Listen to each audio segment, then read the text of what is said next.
रैखिक समीकरण होता है उसका व्यापक रूप क्या होता है? दो चर का मतलब क्या है? पता है कि चर जो A B C D X Y Z सब होता है वह क्या है? चर मान होता है, जिसका मान हमेशा बदलते रहता है। तो जैसे अगर हम लिख रहे हैं x + 6 तो ये एक चर में रैखिक समीकरण हुआ।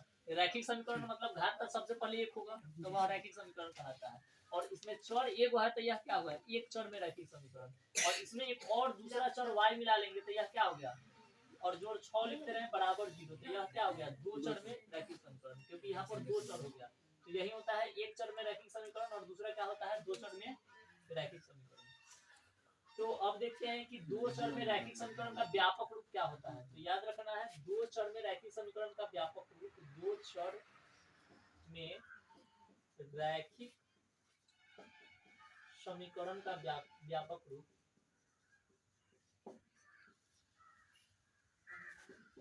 का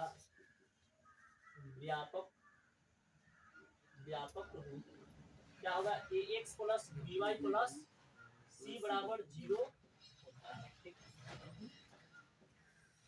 तो ये क्या होता है? ax + by + c = 0 होता है। और यही अगर डबल हो जाएगा मतलब कि अगर रैखिक समीकरण युग्म रहेगा, ठीक है, दो चर में रैखिक समीकरण युग्म अगर ऐसे हो जाएगी, दो चर में रैखिक समीकरण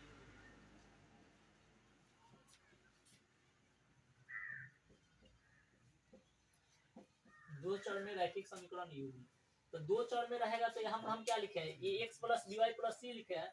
तो यहाँ पर दो गो है तो इसमें 1 और 2 लगा के लिख लेते हैं तो दो चर में इस तरह से हो जाता है। जैसे दो चर में रैखिक समीकरण का युग्म का जो रूप होगा, व्यापक रूप होगा, वो a1 क्या होगा?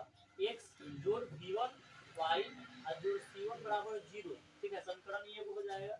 और फिर इसी में एक और समीकरण ले लेंगे, a2x + b2y + c2 = 0। समीकरण इसको दो मान लेते हैं। तो यही अगर एक दो चर में रैखिक समीकरण का एक युग्म है, इसको दिखाना है तो a1 a2 b1 b2 c1 c2 = 0 के रूप में ले लेते हैं।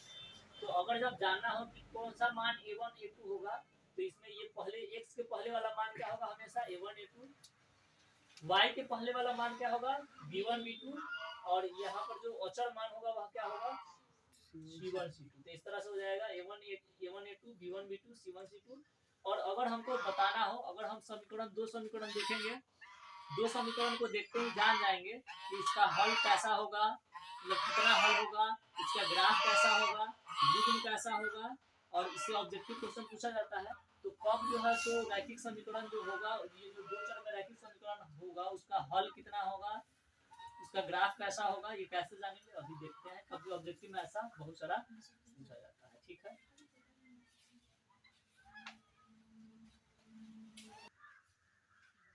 देखना है आगे। अगर क्या है कि सबसे पहले हम इसके लिए अनुपात निकाल करके दोनों का देखेंगे। यदि क्या है कि a1 बटा a2 is not equal to b1 बटा b2 होगा, ठीक है, तो याद रखना है पहले हम अनुपात निकालेंगे और उसको मिला करके देखेंगे। अगर दोनों अनुपात बराबर नहीं है तो उसके आगे देखने की कोई जरूरत नहीं है। अगर a1 बटा a2 और b1 बटा b2 एक दूसरे के बराबर नहीं है, यानी कि a1 बटा a2 is not equal to b1 बटा b2 है, तो उसका ग्राफ कैसा हो जाएगा? प्रतिच्छेदी हो जाएगा। ठीक है, और जैसे ही ग्राफ प्रतिच्छेदी होगा, प्रतिच्छेदी माने कैसे? ऐसे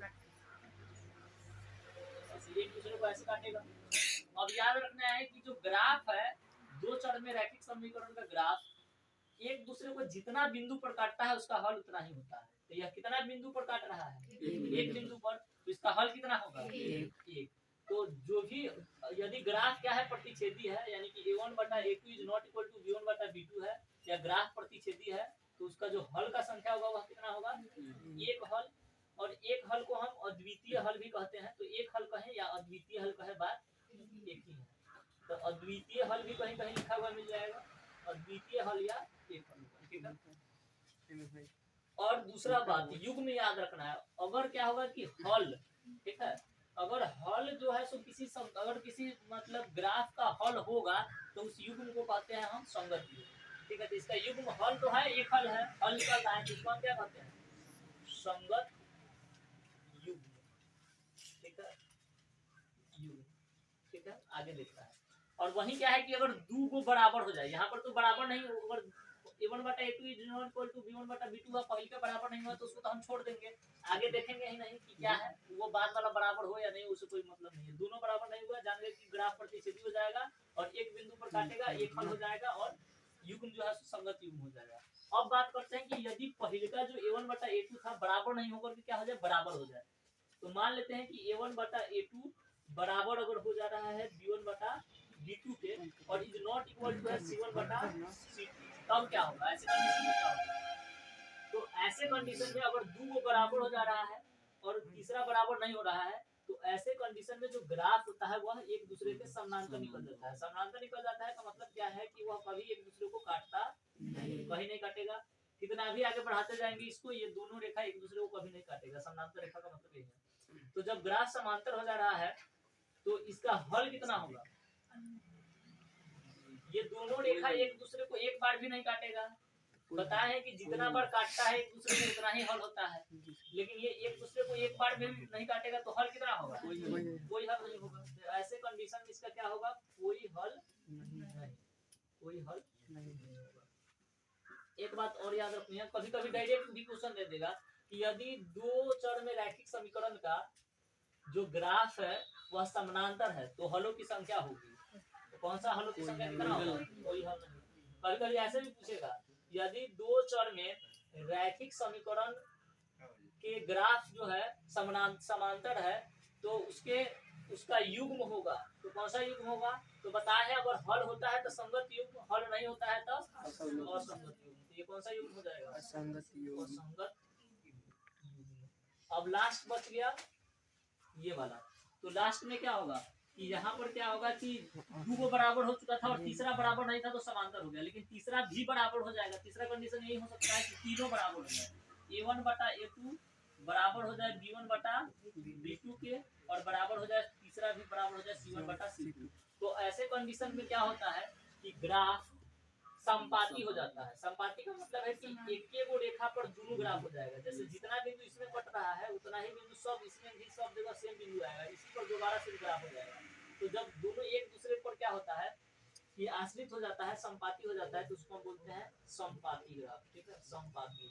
तो यदि ग्राफ संपाती हो जाएगा तो हलों का संख्या कितना होगा? अनगिनत हल हो जाएगा, अनेक हल हो जाएगा। क्यों? क्योंकि ये जो है सो दोनों एक दूसरे को क्या करेगा? अनगिनत बिंदुओं पर काटेगा, है ना, क्योंकि दोनों एक ही जगह पर ग्राफ हो रहा है। तो ऐसे कंडीशन में जो हलों की संख्या हो जाएगा अनगिनत, कह सकते हैं इसको अनगिनत हल, अनगिनत या अनेक हल हो जाएगा। अपरिमित रूप से अनेक हल, अनेक हल, अनगिनत हल या अनेक हल, दोनों का है बात एक ही। ठीक है, आगे देखना है। और युग्म जब हल निकल रहा है तो कौन सा युग्म हो जाएगा? संगत युग्म या संगत युग्म? इसका तो हल हो रहा है, अनेक हल हो रहा है, या कौन सा युग्म हो जाएगा? संगत। एक चीज और याद रखना है, तो संगत युग्म असंगत युग्म है पता ही है, ये इस तरह से जान जाएंगे। लेकिन कभी कभी इसी युग्म को असंगत युग्म नहीं लिख करके इसको विरोधी युग्म कह दिया जाता है। ठीक है, विरोधी युग्म में कहीं कहीं इसको लिखा गया रहता है, तो याद रखना है विरोधी युग्म। और इसको लिखा जाएगा आश्रित युग्म। ठीक है, तो ये सब भी कभी कभी पूछा जाता है, ज्यादातर संगत असंगत ही बताने के लिए पूछा जाएगा। आश्रित युग्म कहते हैं इसको। और नेक्स्ट इसको हम बोलेंगे संगत युग्म ही, या कभी कभी अविरोधी बोल देते हैं, क्योंकि ये विरोधी है तो ये अविरोधी हो जाता है। ठीक है, तो इसको नोट कर लेना है और उसके बाद हम इससे संबंधित ऑब्जेक्टिव क्वेश्चन देखेंगे। रैखिक समीकरण युग्म, यहाँ पर क्वेश्चन दिया गया है कि रैखिक समीकरण युग्म 2x - 3y + 2 = 0 तथा इतना के कितने हल होंगे। तो अगर यही क्वेश्चन 2 नंबर में पूछा जाता है तो पहले हम a1 a2 b1 b2 c1 c2 ये सब मान लिखेंगे और उसके बाद बटा करके देखेंगे और उसके बाद हम बताएंगे कि इसका हल क्या होगा। लेकिन अगर ऑब्जेक्टिव में बताना है तो उतना टाइम नहीं गवाएंगे, क्योंकि उतना लिखने से कोई फायदा नहीं, हमको शॉर्ट में निकालना है। तो ये वाला जो है ये x के पहले वाला ये दोनों मान इसको बटा करके देख लेंगे 2/6। ठीक है, उसके बाद देखेंगे फिर ये -3 है यहाँ पर y के पहले वाला और 9 है, तो -3/9 और उसके बाद फिर क्या है c1 c2 2 और 5 है, तो इसको देख लेंगे 2 और 5 को बटा करके। और उसके बाद अगर ये बराबर आएगा तो वो जो अभी लिखवाए थे थोड़ा देर पहले उसके हिसाब से देख लेंगे। इसको काटेंगे तो ये 1/3 आएगा, आई माइनस माइनस पड़ जाएगा, ये भी क्या आएगा 1/3, और ये जो है सो 2/5 रह जाएगा, कटने वाला नहीं है। यानी कि ये क्या है, ये दोनों बराबर आ रहा है, यानी 1/3 जो है बराबर है 1/3 या 2/5 के, यानी कि क्या है, 2 को बराबर है, तीसरा बराबर नहीं है, यानी कि A1/A2 जो है बराबर है B1/B2 के, लेकिन is not equal to C1/C2 है। तो ऐसे कंडीशन में हम क्या बताते हैं, जो ग्राफ होगा वो कैसा हो जाता है, ग्राफ याद रखना है समानांतर हो जाएगा, जब ग्राफ समानांतर होगा कहीं नहीं कटेगा तो हल का संख्या कितना होगा, कोई हल नहीं, इसका सही आंसर क्या हो जाएगा, बी नंबर हो जाएगा। तो इस तरह से ये पूरा लिख के बनाना नहीं है, अगर 2 नंबर में पूछेगा क्वेश्चन यही तो बना के टिक करना है, और यहाँ पर अगर पूछेगा तो इसको डायरेक्ट बटा करके देख लेना है, जैसे यहाँ पर देखते हैं, यहाँ पर इसको इधर लाएंगे तो अब C1 होगा -3 होगा, फिर इधर भी ले आएंगे इसको तो -6 होगा, माइनस माइनस फिर बटा करने पर कट ही जाएगा, इसीलिए डायरेक्ट बटा कर लेते हैं। यहाँ देखना है 2 x इसके पहले 2 है, यहाँ पर ध्यान देना है, बताए हैं कि x के पहले वाला मान लेते हैं, यहाँ पर उल्टा लिख दिया है, पहले 12y है बाद में 6x है, तो A1 A2 के मान जो होगा ये A2 के मान यही वाला होगा, तो x के पहले वाला मान यहाँ पर 2 है, यहाँ पर क्या है 6 है, तो 2 बटा हम क्या कर लेंगे पहले 6, y के पहले यहाँ पर क्या है 4 है तो 4 कर देंगे, यहाँ पर y के पहले क्या है 12 है तो 12 कर देंगे, और इधर फिर उसके बाद यहाँ पर 3 है और यहाँ पर 6 है, इधर लाते तो माइनस होता तो माइनस कट जाता है, इसीलिए 3/6 का 3/6 कर देते हैं। इसको काटेंगे तो ये क्या आएगा 1/3, इसको भी काटेंगे 4 3 12 1/3, इसको काटेंगे तो 1/2, तो यहाँ पर क्या हुआ ये देखेंगे तो फिर से वही बात है, A1/A2 बराबर B1/B2 और is not equal to C1/C2, A1/A2 बराबर B1/B2 और इज नॉट इक्वल टू क्या है C1/C2, तो फिर वही बात होगा, ग्राफ समानांतर हो जाएगा, हल कोई हल नहीं होगा, तो सही आंसर इसका क्या हो जाएगा, ये नंबर में है कोई हल नहीं है, तो इसका सही आंसर क्या हो जाएगा, ये हो जाएगा। तो इस तरह से टिक लगा लेना है। इसी में पूछता है कि युग्म क्या होगा, तो इसके हिसाब से युग्म बता देंगे। अगर पूछेगा कि ग्राफ कैसा होगा, समानांतर संपाती या प्रतिच्छेदी होगा, तो इसी के हिसाब से ग्राफ बता देंगे। तो जो पूछा जाएगा उसको पहले A1/A2 इस तरह से निकाल के देखना है, और जो पूछा जाएगा ग्राफ पूछा जा रहा है तो ग्राफ में टिक लगा देंगे। अगर पूछा जा रहा है कि हलों की संख्या तो हलों की संख्या बताएंगे, और पूछा जा रहा है कि कौन सा युग्म है संगत संगत उसके हिसाब से बता देंगे, जो अभी सार्वजनिक बात है देखना है। इस तरह का क्वेश्चन पूछा जाएगा के का मान निकालने के लिए, जैसे के किस मान के लिए समीकरण x + 2y = 3 और 3x + 2y = 9 संपाती रेखाओं को प्रदर्शित करता है। तो इसमें ऑलरेडी दिया गया रहेगा कि कैसा प्रदर्शित करता है और उसके बाद निकालना रहेगा। तो संपाती रेखा कब होता है, जब तीनों क्या हो जाता है बराबर हो जाता है। तो ये कह रहा है कि ये संपाती रेखा को प्रदर्शित करेगा, यानी कि ग्राफ एक के ऊपर संपाती कब होता है, जब तीनों बराबर हो जाता है। A1/A2 बराबर B1/B2 बराबर हो जाएगा C1/C2। तीनों जब बराबर हो जाता है तब क्या होता है, संपाती होता है। तो तीनों को बराबर रखेंगे और जो k है उसका मान निकाल देंगे। तो x के पहले कितना है 1, तो 1, और ये यहाँ पर x के पहले 3, तो 1/3 बराबर लिखेंगे 2, y के पहले 2 है तो 2, और यहाँ पर y के पहले क्या है k, तो बटा k। अब हमको k का मान निकालना है, तो ये दोनों बटा में है, k को तिरछा तिरछी क्या कर देंगे, गुना कर देंगे। तो k को तिरछा तिरछी गुना करेंगे तो k में 1 से गुना करेंगे तो k ही रह जाएगा, इसमें 3 से कर देंगे तो 3 दूनी 6, तो k इक्वल टू क्या आ गया 6। काफी सिंपल है। अगर इस तरह से पूछा जा रहा है तो पहले बराबर करेंगे और बटा करके इसको टिक लगा लेंगे। तो k बराबर क्या हो गया 6, तो कहां पर 6 है डी नंबर में, तो सही आंसर क्या हो जाएगा डी नंबर। तो इस तरह से सही हो गया। आगे है कि k के किस मान के लिए समीकरण युग्म इतना, ठीक है, तथा इतना का एक अद्वितीय हल है। तो अद्वितीय हल कब होता है, अद्वितीय हल कब होता है, अद्वितीय हल या एक हल बात एक ही है। तो कब होता है, जब A1/A2 is not equal to B1/B2 होता है।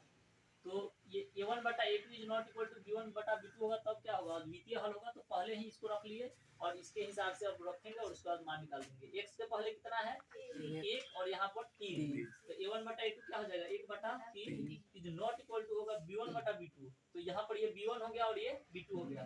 तो y के पहले 2 है -2 और बटा क्या हो जाएगा ये, तो -2 अब बटा 1।